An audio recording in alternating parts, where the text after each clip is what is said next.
Doreen Vanderstoop is a storyteller, musician, and writer based in Calgary, Alberta.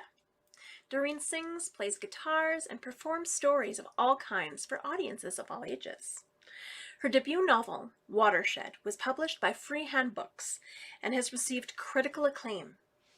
Doreen has participated in author panels at the Calgary Public Library, Victoria Festival of Authors, Word on the Street Toronto, and on the National Arts Centre's Canada Performs series. Doreen also leads workshops to inspire in others a passion for story, written and oral. It's my very honor and pleasure to introduce my good friend, Doreen Vanderstoop. Thank you very much, Chantel, for that lovely introduction. Thank you to you and Ginger for organizing this wonderful concert tonight, and to my fellow storytellers who told such rich, beautiful stories and did it so well. I was very much struck by Maria's story, partly because my story involves superstition as well. But I was thinking, if there was ever a year that we all need to throw water out our back door and make a sign of the cross, it's 2020. So thank you for your story, Maria. It was beautiful. Dutch people are no strangers to superstition. And so this is a little story that has some superstition in it. The story, oh, is there no sound? Are you not hearing me? Oh, I hope you can hear me. Can you hear me? Yeah? Okay, good. So this story is called The Boy Who Wanted More Cheese, and it's from my home country of the Netherlands. Klaas van Bommel was a 12-year-old Dutch boy who lived with his family on a dairy farm in the Netherlands. He was 5 feet tall, weighed 100 pounds, and he had hair the color of carrots. It was cut level from under one ear right around to the other. Now, of course, as was the custom, he wore wooden shoes, very much like the ones I'm showing you right here. He also wore a rough blue linen shirt, and he wore woolen breeches, the pant legs of which were as wide as coffee bags. Now, they were gathered at the ankle, so when Klaas wore them, he looked like he had an upside-down cowbell on each leg. But the most striking thing about Klaas was his appetite. Now, the Van Bommel family was not rich, but they ate well. For breakfast and supper, well, Klaas would eat, fresh baked bread and creamy milk. At lunchtime, he would have a great big platter of boiled potatoes that he would dip in a bowl of melted butter. Delicious. And at every meal, there was cheese. Now, the Van Bommel pantry at any given time looked like there was enough cheese in it to feed a small army. Still, Klaas's mother always doled it out in very thin slices, which the boy considered not thick enough. At every meal, Klaas cried out, "Meer kaas, moeder, meer kaas." More cheese, mother, more cheese. Well, his father would wag his finger at him and ask if he had a well underneath his blue linen shirt. And his mother, she would shake her head and call him boter en eieren, butter and eggs. Well, that was the name of the weed that irked her so in her garden. One summer evening, after a well-deserved scolding, Klaas moped off to bed. He had teased each of his 3 sisters into giving him their piece of cheese. Well, their slices on top of his own made his belly feel quite full. Well, he dragged himself up those stairs all the way up to the attic because that's where his room was. Klaas wasn't feeling so well and wanted to get a little fresh air. Well, one of the dakpanna, the roof tiles, had been taken out to put in a small window. Klaas pulled over a little stool, stood up on the stool, opened that little window so he could smell some of that fresh air from the pine trees on the nearby sand dunes. As he sniffed that fresh air, well, he did start to feel a little better. When he looked out at the trees, he was surprised to see twinkling lights among them. And then the lights approached the house. And they came right up to the roof and they circled around the chimney a few times and then passed back and forth in front of Klaas's little window. Then he heard a whispered invitation. Wij hebben veel kaas. Wij hebben veel kaas. Kom. We have plenty of cheese. We have plenty of cheese. Come. Klaas hesitated. He had heard the wise old women of the village talk about the enchanted ladies of the woods. They warned the travelers about them. And Klaas himself had seen the fairy rings of mushrooms in the clearings in the woods that were purported to be the gateway to the fairy realm.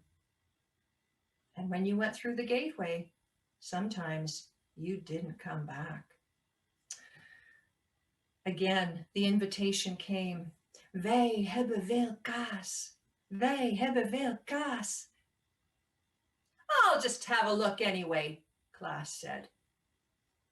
So he stepped down off the stool, tiptoed down the stairs, slipped into his wooden shoes, and ran to the pine trees on the sand dunes. When he arrived in a clearing, he stopped short and could not believe his eyes. His eyes opened wide as cheese wheels, for there in the clearing were dozens of the prettiest creatures he had ever seen. They were no bigger than dolls, but lively as crickets. And they were so brightly lit, well, they looked like lanterns with wings. Well, he had barely had time to recover from that surprise when the fairies encircled him, and one of them whispered in his ear, Kom met ons dansen. Come dance with us.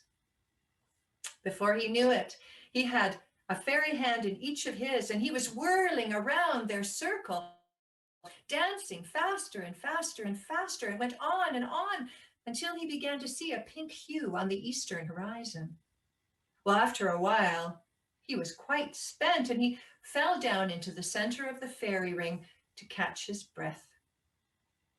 That's when he realized that all the fairies were now bringing him cheese.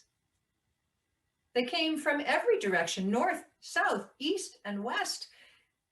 They brought red balls from Edam, yellow and gold spheres from Gouda, and the gray loaf-shaped cheeses from Leiden. Well, all those fairies had golden knives, and all of those fairies cut chunks off those cheeses, and they fed them to Klaas with their own hands. Oh, it was so delicious. Klaas thought now he would and could eat all the cheese he had ever wanted. Creamy, salty, delicious. Well, after a while, his jaws grew tired of chewing, and his stomach felt like it was full of cannonballs, and he wanted to stop. But Dutch fairies never tire, and they continued to cut off chunks of cheese, and they brought more and more cheese from every direction, so many that it piled up around Klaas like a wall. Still, they brought more. One of the biggest and strongest of the fairies brought in a giant cheese wheel from Friesland. It was as big as a cartwheel, but she trundled it along as if she were playing with a hoop. Delicious. But again, the wall piled higher and higher. The fairies were still feeding Klaas all the cheese, and the queen of the fairies hovered over him, saying, Ete, ete, ete. eat, eat, eat. Well, after a while, the wall grew so tall, Klaas felt like a frog in a well. It began to wobble, and so he screamed, thinking it was going to fall. But the Dutch fairies, well, they thought he was singing. For Dutch fairies don't know how a boy expresses himself.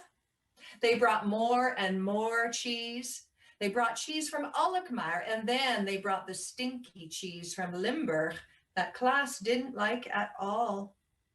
Soon the wall was so tall and it was quaking, and Klaas knew that it was going to fall on him.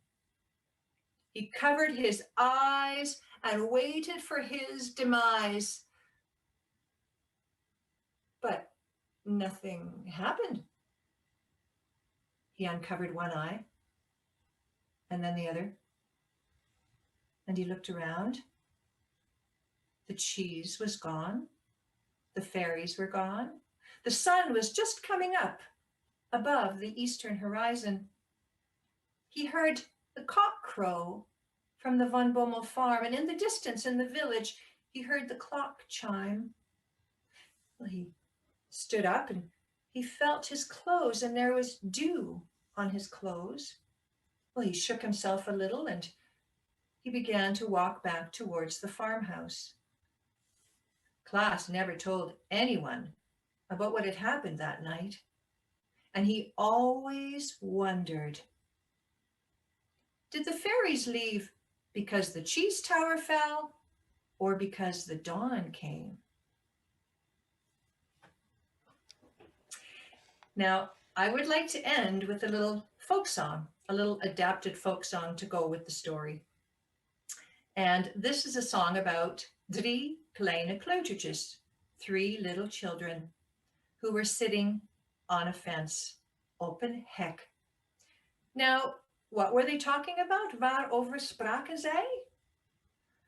Well, they must have been very hungry because they were talking about stukjes kaas, pieces of cheese, as yellow as the sun, zo geel als de zon. And all of this is happening on a lovely summer day in September.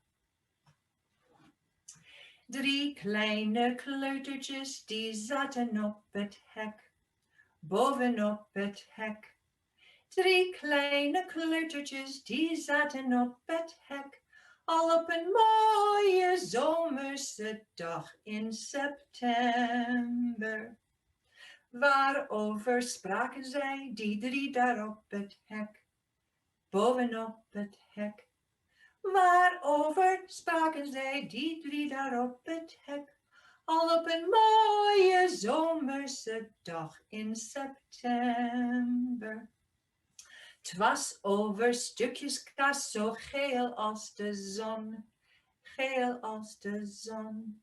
'T was over stukjes kaas zo geel als de zon, al op een mooie zomerse dag in September.